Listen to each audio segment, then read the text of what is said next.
This is a story called The Little Monsters, Chapter 79, The Spelling Test.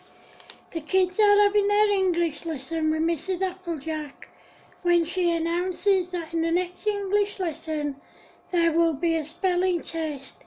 Then she tells them to practice their spelling. Just after her announcement, another teacher knocks on the classroom door, wanting to have a word with her. She tells the kids to read their books quietly. However, as soon as she leaves the classroom, one of the kids noticed that she had left what they thought was the spelling test that Mrs. Applejack was going to give them, so they took it. Then at lunchtime she sneaked inside to the secretary's office while she was out and photocopied it. Then she sold copies to all the kids for £2.50 each. On the day of the spelling test, the kids were quite confident that they had all the right answers. Mrs. Applejack gave them all a piece of paper each and made them sit separately so they couldn't see each other's answers. When the spelling test was over with, Mrs. Applejack told them to hand in their papers, and then she told them to spend the last 10 minutes of the lesson reading quietly. However, when she looked at their papers, it was clear to see that every single one of them had failed by spelling every word wrong. She told them that they'd failed and that they all had to stay in at playtime to do the test again. This time she made them do a verbal spelling test. The first kid she asked to spell a word was creeper. Creeper, can you please spell the word beautiful? B-U-E-W-T-Y-F-E-L,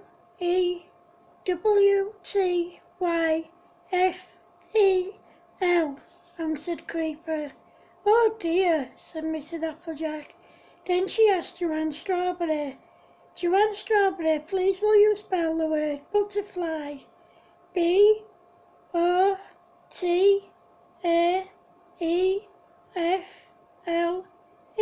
answered Joanne Strawberry. Oh my word, said Mrs. Applejack. Then she asked Joseph Trout. Joseph Trout, please spell the word banana. B-Y-N-E-R-N-I, answered Joseph Trout. Oh dearie me, said Mrs. Applejack. Then she asked Paul Grape.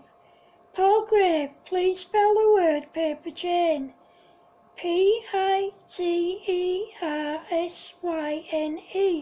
answered Paul Grape. Oh my word, said Mrs. Applejack. Then she asked Kicker. Kicker, please spell the word spider. S-P-Y-O-R, answered Kicker. Oh, what the heck, said Mrs. Applejack. Then she asked Stumpy. Stumpy, please spell the word television. T-I-L-E-B-C-N, answered Stumpy. Right, if anyone else gives me a wrong answer again, you're all in trouble, said Mrs. Applejack. Then she said, Bumpy, please spell the word jewellery. J-U-L-L-R-Y, answered Bumpy. Right, you lot have another English lesson with me, and mark my word, there will be another spelling test, so I suggest that you all go home and practice your spelling tonight after school, said Mrs. Applejack. The next day, the same girl who sold them a copy of the first test sold them a copy of the new one. When they got to their English lesson, Mrs. Applejack gave them a written spelling test again. When she looked at their test, they'd all failed again. There was an hour left until the end of the lesson, so Mrs. Applejack told them that they were going to have a verbal spelling test again. The first person that she asked to spell a word was Grumpy. Grumpy, please spell the word bathtub. B-E-F-F-T-B, answered Grumpy. Oh my word, said Mrs. Applejack. Then she said, Anna Noodles, please spell the word mother. M-I-F-F-A, answered Anna Noodles. "Oh, my word," said Mrs. Applejack. Then she said, "Gary Lettuce, please spell the word father." "V-A-B-A," answered Gary Lettuce. "What the heck?" said Mrs. Applejack. Then she said, "Jack Bolognese, please spell the word protect." "B-R-T-I-C-K," answered Jack Bolognese. "Oh, dearie me," said Mrs. Applejack. Then she said, "Isabel Spaghetti, please spell the word heaven." "E-V-E-A-U-N," answered Isabel Spaghetti. "Oh, my word," said Mrs. Applejack. Then she said, "Stampy, please spell the word telephone." "T-U-L-U-T-E-A-W," answered Stampy. "Jesus, give me strength," said Mrs. Applejack. Then she said, "Kicker, please spell the word football." "F-U-T-B-I-L," answered Kicker. "What is with you kids, and why are you constantly giving me the wrong answers?" answered Mrs. Applejack. Then she said, "Right, you are with me for the rest of the day, and when you come back from lunch there will be another spelling test." Yet again the same girl who got hold of the other test managed to get hold of the third test, and again she sold it for £2.50. When the kids went back to class again, they were quite confident that they had all the right answers. Mrs. Applejack gave them a written test, and again they all failed. She decided to give them another verbal test, and the first person she asked to spell a word was Mark Mushy Peas. "Mark Mushy Peas, please spell the word constantly." "H-U-M-C-L-Y," answered Mark Mushy Peas. "What on earth?" said Mrs. Applejack.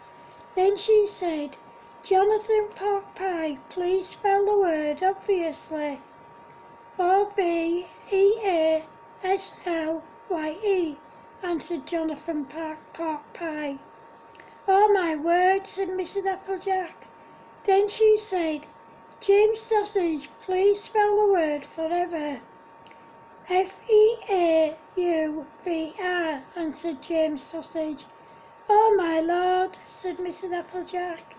Then she said, "Jonah Chips, please spell the word hospital."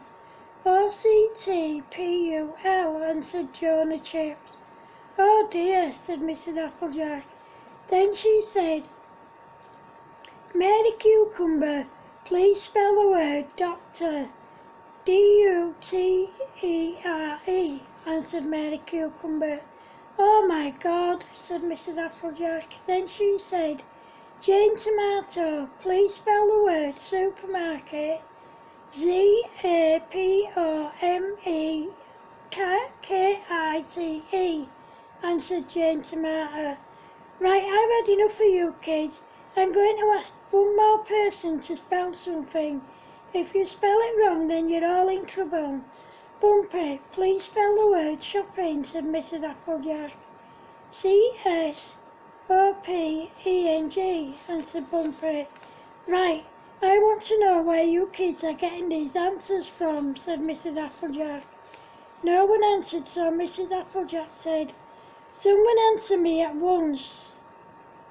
Again no one answered, so Mrs. Applejack said, "If you don't answer me, I'm getting Mrs. Tinker." Still no one answered her, and just at that moment Mrs. Tinker came past, and Mrs. Applejack went and asked her to come in. Then she said, "I've given these kids both verbal and written spelling tests, and every one of them has given me stupid answers, and none of them will tell me where they got the answers from." "Right, one of you had better answer, Mrs. Applejack, or you're all going to be caned," said Mrs. Tinker. No one wanted to be caned, so Kicker stood up and said, "It was Joanne Lettuce, miss." "Right, you will all do a verbal test again," said Mrs. Tinker. The kids did as they were told, and this time they didn't give stupid answers. End of chapter 79. Thanks for watching, guys. guys. Love yous. Bye.